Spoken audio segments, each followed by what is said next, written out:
Hello, আসসালামু আলাইকুম। কেমন আছেন সবাই? আশা করি সবাই অনেক অনেক বেশি ভালো আছেন। আল্লাহর রহমতে আমিও ভালো আছি। তো আরেকটা শুভ সকাল। আজকে ব্লগটা শুরু করলাম সকাল থেকে, এই তো রান্না বাড়া দিয়ে। তো সব কিছু গুছিয়ে নিয়েছি, যেহেতু শুক্রবার আজকের দিনটা একটু স্পেশাল বা তাড়াতাড়ি বা সব কাজে যেন দ্রুত আগাতে হয়। তো সকালে তো নাস্তা তৈরি গেছি, লাল আটার রুটির সাথে ডিম ভাজি ছিল। তো এদিকে তো খালাকে তো বললাম, খালা তুমি আমার মুরগিটা কেটে কুটে গুছিয়ে দাও। তাই কেটে দেওয়ার পর আমি তো ভালো করে ধুয়ে যে রেখেছি, তারপর পানি ঝরিয়ে নেব রান্না করার সময়। তো এদিকে তো আমের টক বানাবো, এই জন্যে আমটা কেটে ধুয়ে একদম পানিতে দিয়ে দিয়েছি। তারপরে তো একটু সামান্য হলুদের গুঁড়া দিয়ে চিনি দিয়ে দিচ্ছি। তারপর তো সিদ্ধ হতে দিয়েছি, কিছুটা সিদ্ধ হয়ে গেলে তারপর তো চিনিও দিয়ে দেবো বেশি করে। তো চিনি টিনি দেওয়ার পরে এই যে আমি ফোড়নে দিচ্ছি, ফোড়নে শুকনো মরিচ আর সরিষা দিয়ে আমগুলো আমি এখন ঢেলে দেবো।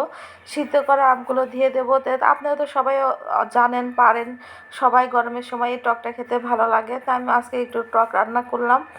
তো এই টকটা রান্না করার পরে রেখে দিলাম। এরপর তো শাক ভাজি করব। শাকটা পুঁই শাকটা আমি আগে সিদ্ধ করে নিয়েছিলাম অফ ক্যামেরায়। এখন রসুন আর শুকনো মরিচ ভেজে নিয়ে শাকটা বাগার দিয়ে দিলাম। তো শাকটা ভাজি করার পরে তারপরে তো আমি মুরগির মাংসটা রান্না করব। তারপরে মুরগির মাংস দিয়ে কেটে কুটে গুছিয়ে রেখেছি, ধুয়ে মুয়ে সব একদম কেটে একদম পরিষ্কার করে রেখেছি। এদিকে কড়াইয়ে পেঁয়াজ মরিচ লাল করে ভেজে নিয়ে আদা বাটা রসুন বাটা হলুদ মরিচের গুঁড়ো যা যা লাগে সব দিয়ে ভালো করে মশলাটা কষিয়ে মুরগির মাংসগুলো আমি দিয়ে দিচ্ছি। এটা ছিল লাল মুরগি, লেয়ার মুরগি। তো এটা তো আমার কাছে ভালো লাগে খেতে, শক্ত হয় সেই জন্যে। তো এই তো আলু দিয়ে, একটু দেশি আলু দিয়ে আর একটু ভালো করে কষিয়ে নিচ্ছি। লাল লাল ঝোল করে রান্না করব আজকের মাংসটা।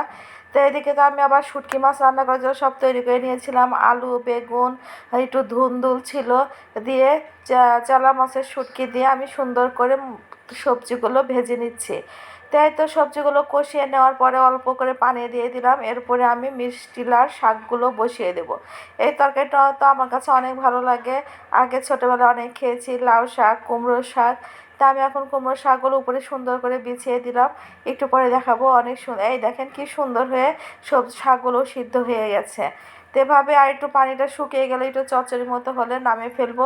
এরপর তো সব ঘর গুছিয়ে নিলাম, যে সোফার কাভারগুলো নতুন চেঞ্জ করেছি, আপনাদের সাথে শেয়ার করা হয়নি। এই তো আরেকটা ঘর গুছিয়ে নিয়েছি। তো দুপুরে খাওয়া দাওয়া শেষ করেছি, শেষ টেষ করার পরে তো বিকাল হয়েছে, একটু বারান্দায় এসেছি, অনেক গরম, গরমে আর ভালো লাগেনি। তো সন্ধ্যার পরে তো আমি যে বাজারে গিয়েছিলাম, আমি তো প্যাকেট শ্যাম্পু ব্যবহার করি, তাই 2-3 রকমের শ্যাম্পু নিয়ে আসছি, ফেস ওয়াশ তেল, একটা লিপ অয়েল আর দুটো বেডশিট কিনেছি। এই তো আপনাদের কাছে কেমন কেমন হয়েছে বেডশিট দুটো বলবেন কালারটা। এই যে একটা কমলা কালার, একটা কাঁচা হলুদের ভিতরে আছে দুটো বেডশিট। এদিক তো সন্ধ্যার সময় কিছু নাস্তা আনা হয়েছে।